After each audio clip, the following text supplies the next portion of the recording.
Welcome back to Living Intentionally. I'm Holly. This episode's reflecting on It's Probably You.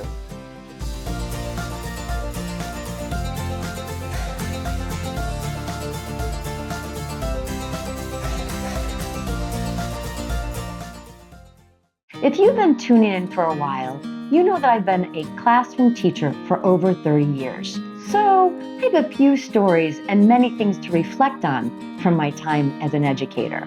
The other day, I was reflecting on taking responsibility for our words and our actions. As a classroom teacher, you're responsible all day. You're responsible for teaching the students, making sure they're safe and accountable. And it's also your responsibility to make learning engaging and relevant. Sometimes your students are listening to your lecture and explanations. Sometimes the students are taking copious notes. And sometimes the students are thinking about your green dress and wondering, how many times did she wear that this month? So you have to be calm and composed as a teacher. You have to be an example of kindness and a figure of authority. And you kind of have to try to vary your wardrobe from week to week.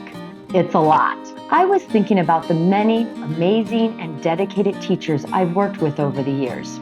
Some of them I see often, and some of them I haven't seen in a very long time. I learned a great deal from those mentors and friends and supportive colleagues. I remember one very special teacher, Mary. She was an amazing math teacher, and once she retired, she became one of our most sought-after substitute teachers. One day, she was subbing for another teacher in my hall and stopped by my class to say hi.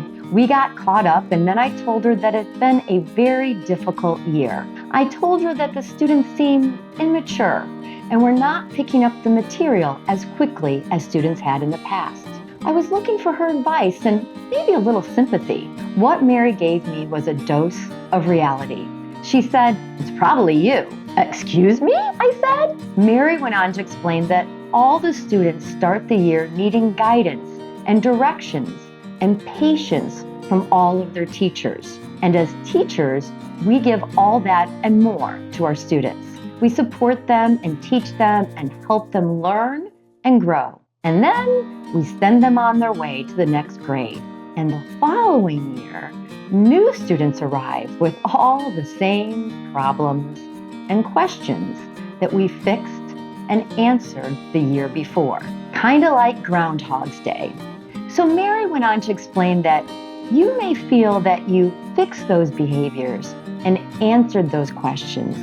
And yet, here they are again.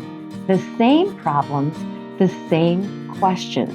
She said again, "It's probably you." That was definitely an aha moment for me. It was me. I've been teaching for about 20 years and I was a little burned out. I needed to treat every student with the same enthusiasm I had when I was a new teacher. The rest of the year went more smoothly. I started my days with new energy, and I hoped that the students would see my positive energy and dedication and would be excited about coming to history class. There wasn't a magic wand that I waved, and all the students didn't behave perfectly from that point on. But from that point on, I always heard Mary's comment in my mind, "It's probably you." And I tried to give every student, every year, the best version of me. I reminded myself that I may have taught this before, and I may have reviewed these rules before, but these students, they didn't hear the information. These students are new to my classroom, and I need to give them my full energy. So maybe sometimes you're the problem.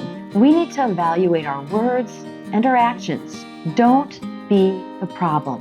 Adults and children need to be accountable for their actions. They need to focus on solutions and apologize when they're wrong. Part of my Living Intentionally journey is to put positive thoughts and actions out into the world. I hope to inspire and motivate all of us to live a more intentional life. Be kinder, be more thoughtful of others, their feelings, and try to be that positive light in the world. I hope that I'm doing that each and every week. That's all for now. I hope you're a little lighter. I hope that you have a smile on your face. And until we meet again, live your life intentionally with peace in your heart and reach for joy.